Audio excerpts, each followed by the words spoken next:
And then if we really get stuck, we'll come to our friend, the MS381. Hey Team Bangers, here again. Today's project, this tree. So you might be wondering why I'm standing on a shipping container with a fallen tree on it.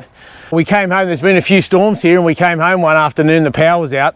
And when I came round the back here to get the generator, this is what I found. So we've got a couple of lads up here today. We've got a bunch of saws and we've got a bit of know-how and a bit of energy, and we're going to crack on and see if we can't get this tree down with everyone being all in one piece and preserve the container and the woodshed. The woodshed took a bit of damage, but we'll give you a show and crack on and show you how we're going to take care of it. So what was crazy when this tree fell over, it landed on the perfect spot on the corner of this container, which pretty much protected the whole thing. The container's not necessarily damaged, the door still opens, but you can see here, it landed like on the perfect spot on the hardest part of the container, which is nothing short of fantastic, because anywhere else along here, it would have creased the container. It's tiniest little crease over there, but other than that, that did us a massive favor. And then you'll see here that it came down and it took out a little bit of this here. Of course, the tree that's down here is a gum tree. And you see here, it did put a bit of damage on the woodshed here. Those top branches end up coming down and giving that a hard time. So what our plan here is now, is I've got a couple of challenges. We're going to get the tips of the branches down, which shouldn't be too hard, without damaging or doing any more damage to the woodshed there. And then we're going to try and get these larger pieces off without damaging the side of the shed here. And then we have to manage, once we start cutting down here, this whole stump's going to want to fall over right where we don't want it to on this fence and a couple of other things, but I've got a bit of a cunning plan for that. We'll see how we go. Of course, we're going to need something to use to tidy up this tree today, so we got several things at our disposal today, several good saws. This is Sam's home light, and I don't think we worked out what model this was yet, Sam. What do we got here? 10080D, home light, Textron, Charlotte, USA. Excellent. All right, fantastic. So that home light is, we'd have to work out how old this is, but it's pretty old. We gave it a good tune up last night. It runs excellent, sharpen the blade. Interesting to note on this one, it's got a manual oiler. That's something to keep in mind. That's you don't get a lot of the saws now. They obviously have the worm drive oiler. This is a cool old saw. It's got a great sound to it. It's very beefy. Don't know what cc it is. I'm guessing around 50 cc, but yeah, it's great. It's fantastic. Hey. No, yeah, that's actually a good point. There's no chain brake. So that doesn't do anything. That's not breaking the chain. That's just a wrist guard. So you have your wits about you when you're operating these old saws. One, you need to oil it manually, and two, if you're going to get a kickback, you're going to get it all, because there's no What's old mate towing? Oh, he's towing something. That's cool. Oh, that'll be supplies for the flood. Wow, he's moving. That'll be like, you reckon, surely that's not for Hinton or something like that? Because they're still landlocked, are they not? Where's your friends over that way? Yeah, but they're there you go. So we've been flooded in here for a fair few days. It's only just started to become unlocked, some of the main roads, because of the floods, and that was a chopper obviously taking something somewhere. He was absolutely moving. Back to the saw. So we got the home light. That's fantastic. We've got our little friend, the MS180, the Stihl MS180. This is a great little saw. You can see my other videos on this one. I think this is less than 3 kilos, this saw. So today when we're tidying up, this is going to be excellent. And we're up there, just the little branches, that they're excellent. I think that's like 30 cc chainsaw, so that's great. We'll have that with us today. Moving up into your serious saws, this is Mark's been kind enough to let us borrow his MS311. This is about a 60-65 cc chainsaw. These are fantastic. If I was going to own a saw, this is the one I'd own. They're about 6 kilos, so they're pretty heavy, but they've got some power. Mark, what blade you run on? Is this a 20-inch bar? 20-inch bar. So this is going to be a 16-inch, an 18-inch, and a 20-inch. All right, that's probably not going to get right through the trunk of this today, because it's about 800 mil across at the bottom. But this is going to be a good workhorse today, so it's good to have us with us. Good to have that saw with us. And then if we really get stuck, we'll come to our friend, the MS381, with a 36-inch Tamura blade on it. Now, I rebuilt this chainsaw. This is actually not a genuine steel saw. This is a knockoff that I got from somewhere. I paid nothing for it, but I just finished rebuilding it the other day, and I ordered this bar and the chain online. So this is 70 plus cc chainsaw. So, and it's coming in at it's got to weigh about 10 kilos. So this isn't for moving around and doing stuff. This is for the big stuff at the base of the tree, getting through it and taking the stump off. So, well, I got the extra big upgraded dogs on there as well. So yeah, anyway, we'll get cracking today and give you a show of that one. But and then while we're tidying up, what's good to have with us is these pole saws. So like you saw in the other video, with this is the Stihl MK90R. I've had this, I got this from a council auction and it was absolutely useless. But I rebuilt the thing, and you see the only thing I'm missing is the filter cover there, but it's run just fine ever since. It's running a 12-inch bar and chain. So yeah, we'll get cracking on with that later. And for a bit more tidying up, don't discount your Ryobis. You've seen some of the Ryobi. This is Sam's Ryobi. It's a 2-stroke, 25cc pole saw. It's actually got an extension, another extension again. So when we're tidying up, and these are good for you, don't have to lean down. You can just go around and tidy up with a good posture. So, and of course our friend Mal here on the manual pruning saw. No, yeah. All right, we'll get into it.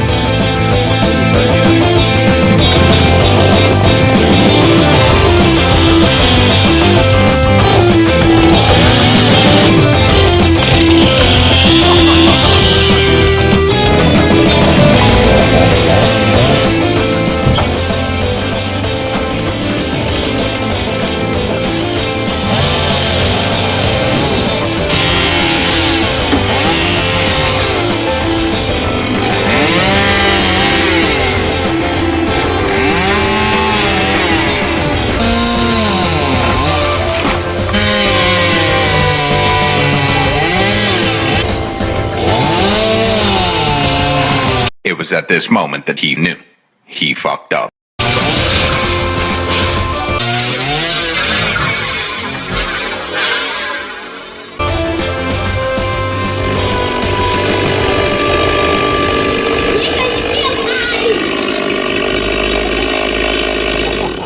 We'll call that a minor repair. Minor repair, yeah. That'll buff out. That'll buff out.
What's the worst that could happen?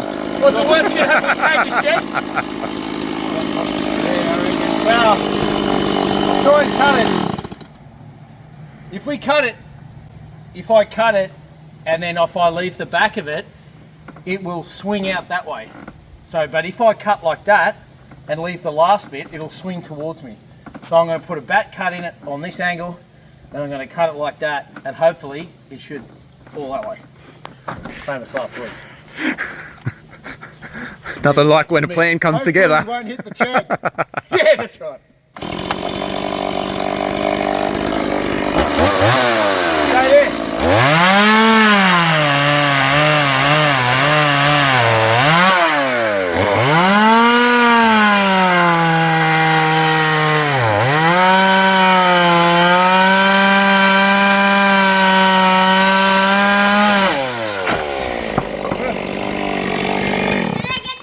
Also, Mark pushed it.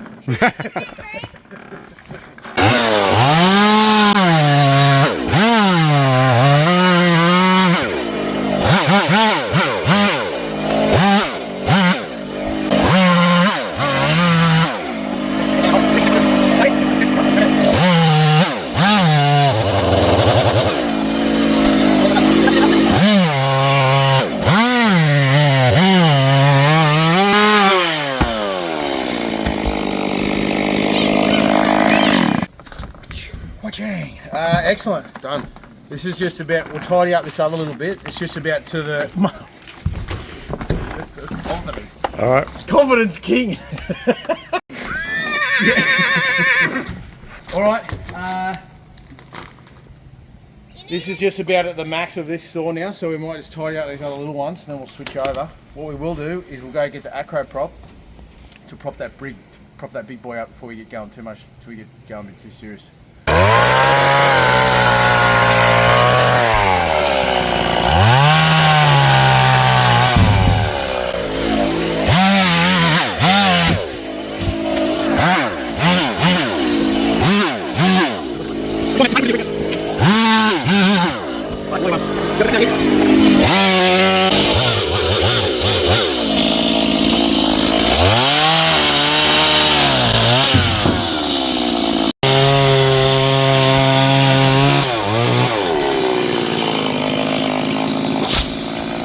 Nice one, boys.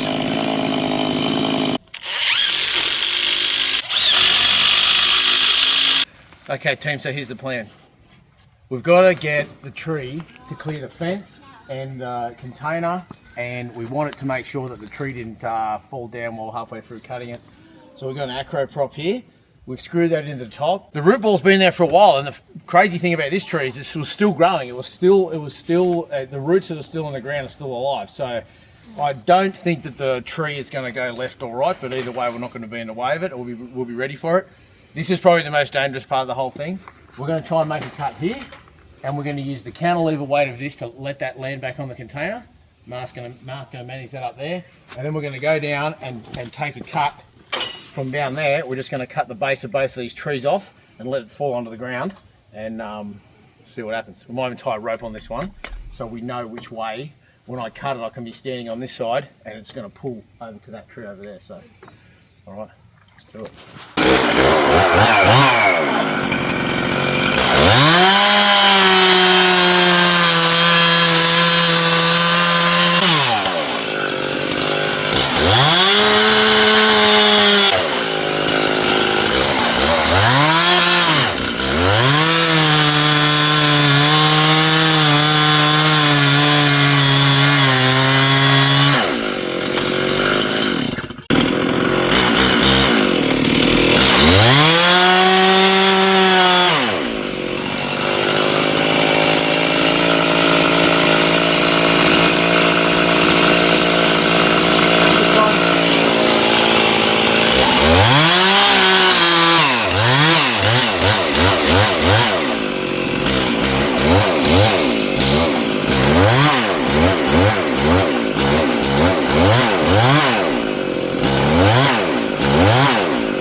Like, Perfect.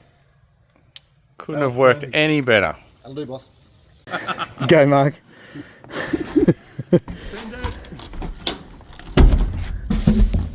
Excellent. Oh, I want it 1 more centimetre that way. Yeah. Is that like me hitting the shed?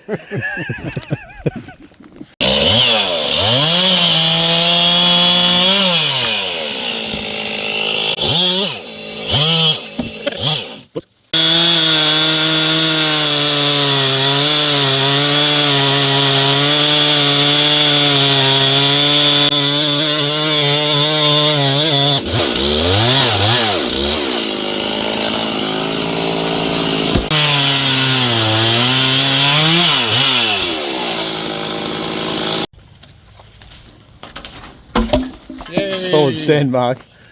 All right. Shipping containers. Let me get some footage of me. Yeah, that's right. So I can take the little one off? Yep.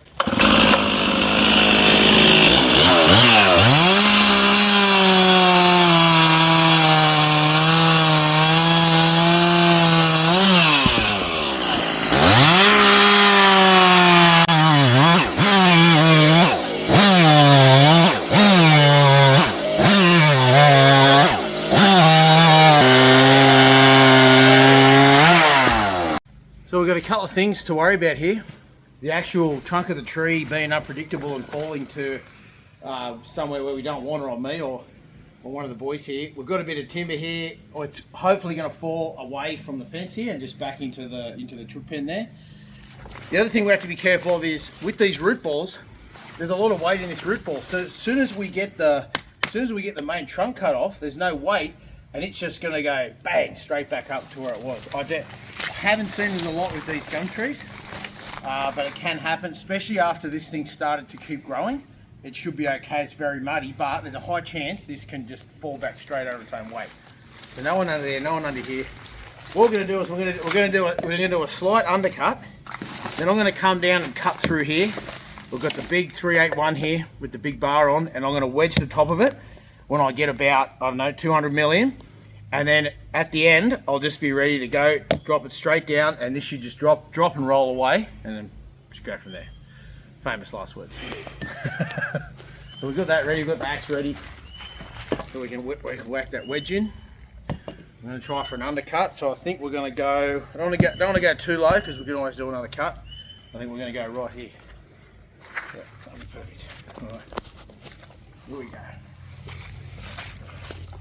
Got another wedge off here.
Look at that. That's pretty neat there, look.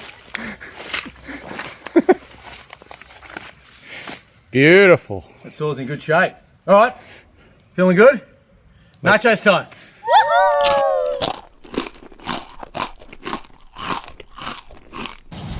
All right, that's the project. Big thanks to Mark and Sam for coming out and helping us today. It was a bit of a challenge in that one, but a lot of good heads put together and we got the job done. Although someone did chop a log and it landed on the front of the woodshed, but we'll move on from that. Big thanks, and thanks to the kids. That's it. Crack on. Happy projecting. That's it. See you in the next adventure. See you in the next one. Yeah, welcome to another project. Yeah, copy that.